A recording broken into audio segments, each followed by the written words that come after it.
चुनावी माहौल और चुनावी माहौल के साथ लगातार जो सियासी पारा है वो बढ़ता जा रहा है। हरियाणा की अगर बात करें तो अंबाला लोकसभा में जो रैलियों का दौर है वो लगातार जारी है।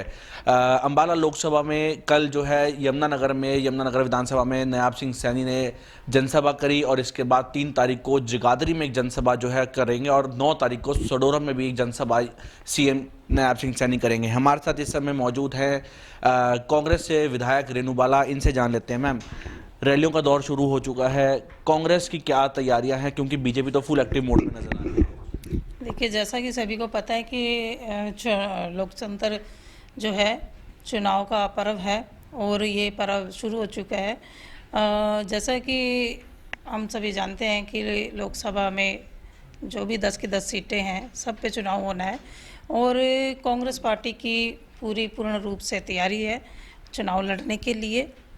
और जैसा कि हम देख रहे हैं कि यहाँ पर जो भाजपा सरकार की तरफ से लोकसभा अम्बाला में कैंडिडेट है उनके लिए प्रचार करने के लिए हमारे माननीय मुख्यमंत्री नायब सिंह सैनी जी वो रैली करने के लिए यहाँ पहुँच रहे हैं।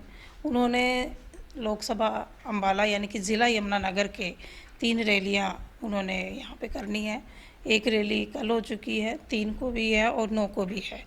और इन तीनों रैलियों में आप देखेंगे, कल की अगर बात करें जो रैली उनकी हुई है वो फ्लॉप, मैं कहूँगी उनकी रैली फ्लॉप हुई है। और ऐसे ही आने वाले 3 तारीख को और 9 तारीख को भी होगी, क्योंकि आज जनता अपना मन बना चुकी है कि जो भाजपा की जन विरोधी नीतियाँ हैं उनसे जागरूक हो चुकी है जनता। और उनकी नीतियों से भली भांति जागरूक होने के बाद जनता अपना मन बना चुकी है कि भाजपा को यहाँ से भगाना है और कांग्रेस को लेके आना है।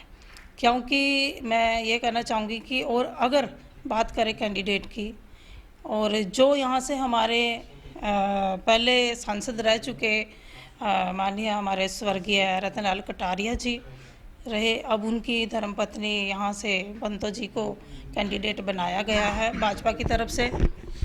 तो मैं आपसे चैनल के माध्यम से कहना चाहूँगी कि भाजपा का जो कैंडिडेट है वो कमज़ोर है, जिसके लिए माननीय सीएम साहब को अपने ज़िला यमुनानगर में 3-3 रैलियाँ करनी पड़ रही हैं। और अगर 3-3 रैलियाँ कर रहे हैं तो उनमें जनता की अगर बात करें, जनता कितनी भाजपा को सुनने के लिए वहाँ सीएम साहब को सुनने के लिए वहाँ पहुँची और कितने लोग बैठे, तो सभी लोग जनता इनकी बात को सुनना नहीं चाहती। और ऐसे ही आने वाले समय में जनता जागरूक है और अपनी बात को कहने में सक्षम है जनता अब, और इनकी बातों के हिसाब से जनता जवाब देगी। और जनता के पास एक ऐसी बहुत बड़ी, मैं कहूँगी, ताकत है जो कि वो एक अपनी वोट के रूप में ताकत को दिखाएंगे और अपनी वोट की चोट से भाजपा सरकार को जनता आईना दिखाने का काम करेगी। क्योंकि जब से भाजपा सरकार सत्ता में आई है तो हर वर्ग के ऊपर भाजपा सरकार ने अत्याचार किया, चाहे हमारे किसान, मजदूर, कर्मचारी, व्यापारी, हमारे युवा, हमारी महिलाएं, जिस भी वर्ग ने भाजपा के राज में अपनी आवाज़ उठाई उस आवाज़ को दबाने का काम भाजपा सरकार ने किया। क्योंकि और कहते हैं कि लाठियां और डंडे बरसाने का भाजपा ने काम किया। तो आज जनता जागरूक है, इनकी करनी और कथनी को पहचान चुकी है। आज इनकी बातों में ना आकर, भाजपा सरकार की बातें में ना आकर, आज जनता इनको यहाँ से भगाने का काम करेगी। नायब सिंह सैनी ने कल जो है मीडिया से बातचीत की। उन्होंने कहा कि 10 साल में जो डबल इंजन की सरकार यहाँ पर रही हरियाणा में, उसमें लगातार काम किया, अंत्योदय के तहत यहाँ पर काम किया, गरीबों के लिए काम किया, युवाओं के लिए काम किया और वो अपना मन बदल चुके हैं। तो आपका क्या रिएक्शन है कि 10 साल में डबल इंजन सरकार ने कितना कुछ काम किया? देखिए, मैं कहना चाहूँगी कि जो भाजपा की, मैं कहूँगी डबल इंजन नहीं, ट्रिपल इंजन की बात करूँगी। क्योंकि ये मिली जुली सरकार जो भाजपा ने चलाई, भाजपा सरकार जो कि बीजेपी, जेजेपी और जो कुछ इन्होंने उधार के एमएलए लिए उनके एमएलए मिलाकर इन्होंने वो सरकार बनाई, क्योंकि ये डबल इंजन नहीं भी तो ट्रिपल इंजन सरकार बन गई है। और इस सरकार ने, भाजपा सरकार ने अगर इनकी कामों की अगर बात करें तो कहाँ काम किए। सबका साथ सबका विकास का एक नारा दे दिया और बेटी बचाओ बेटी पढ़ाओ का नारा दे दिया। इस सरकार में कहाँ सबका साथ सबका विकास हो रहा है, कहाँ बेटियां सुरक्षित हैं। नारे तो भाजपा सरकार ऐसे दे देती है कि हाँ बस जनता, भोली भाली जनता को अपनी बातों में, चिकनी चुपड़ी बातों में फंसाकर, लोगों को बहलाकर वोट लेने का काम करती है। लेकिन सडोरा में कितना काम हुआ? देखिए, मैं कहना चाहूँगी कि जो सढौरा में जितना विकास होना चाहिए वो सढौरा में काम नहीं हो पाया। क्योंकि और ये काम किस लिए नहीं हो पाया, क्योंकि सरकार की तरफ से जो है वो कम फंड दिया गया है और फंड जो दिया गया वो काम भी अभी तक पूरा नहीं हुआ, जो कि हमने अब 5 साल होने वाले हैं। सरकार चाहती है कि विपक्ष के एमएलए होने के नाते सढौरा में विकास की जो गति है उसको कम किया गया।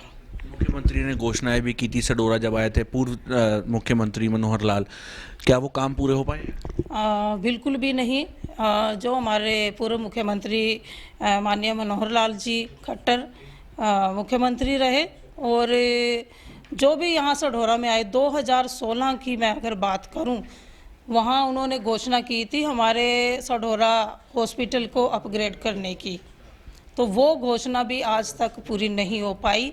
और जब 2019 से मैं यहाँ से जीत कर गई और हर सेशन में मैंने इस मुद्दे को उठाया और माननीय मुख्यमंत्री जी से आग्रह भी किया, मनोहर लाल जी से, कि आपने जो 2016 में घोषणा की उस घोषणा को आप पूरी करें, ताकि जो हमारे हल्का सढौरा के गरीब लोग हैं उनको वहाँ पे सुख सुविधा मिल सके। क्योंकि हर जो गरीब लोग हैं वो प्राइवेट हॉस्पिटल का खर्चा नहीं उठा सकता, दूर नहीं जा सकता, तो एक ऐसी सुविधा मुहैया कराई जाए जिससे लोगों को सुविधा मिले।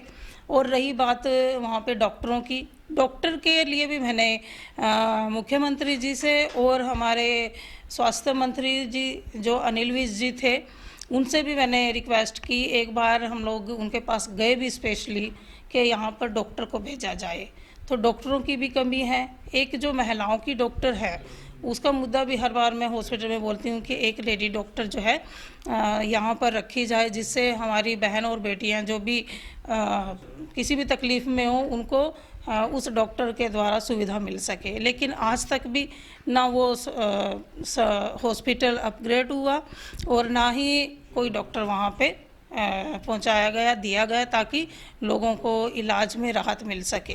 एक आखिरी सवाल मैं पूछूंगा, कांग्रेस की जो स्क्रीनिंग कमेटी है कई बार बैठकें हो चुकी हैं, बीजेपी के 10 उम्मीदवार जो हैं फील्ड में उतर चुके हैं, कांग्रेस की लिस्ट कब तक आ जाएगी और क्या आप चुनाव उसमें लड़ेंगे, आपका भी नाम उसमें शामिल होगा? देखिए, जो हमारी कांग्रेस पार्टी की जो लिस्ट है वो बनकर तैयार हो चुकी है और जल्दी ही जो भी कैंडिडेट लड़ेंगे उनके ऊपर मोहर भी लग चुकी, क्योंकि सरकार अपना कांग्रेस की तरफ से सभी कैंडिडेट फाइनल कर लिए गए हैं।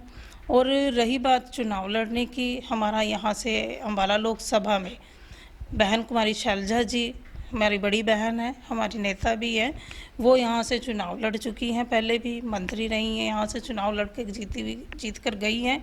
तो हमारी नेता होने के नाते और यहाँ से जैसे कि अम्बाला लोकसभा में जितने भी कांग्रेस पार्टी के वर्कर हैं, कार्यकर्ता हैं, सभी बहन कुमारी शैलजा जी के नेतृत्व में काम भी कर रहे हैं और बहन शैलजा जी के साथ सबको बड़ा कहते हैं कि बहुत लगाव है और सभी मिलकर बहन जी के यहाँ पे प्रायोरिटी रखते हैं कि बहन कुमारी शैलजा जी अम्बाला से यहाँ से चुनाव लड़े। और जो भी जैसा भी सभी कांग्रेस पार्टी के सभी नेता, हम सभी मिलकर, चाहे बहन शैलजा जी हो या हमारे और दूसरे नेता हैं या हम लोग खुद हैं या हमारे और कार्यकर्ता हैं पार्टी के, सभी कांग्रेस को मजबूत करने के लिए काम कर रहे हैं।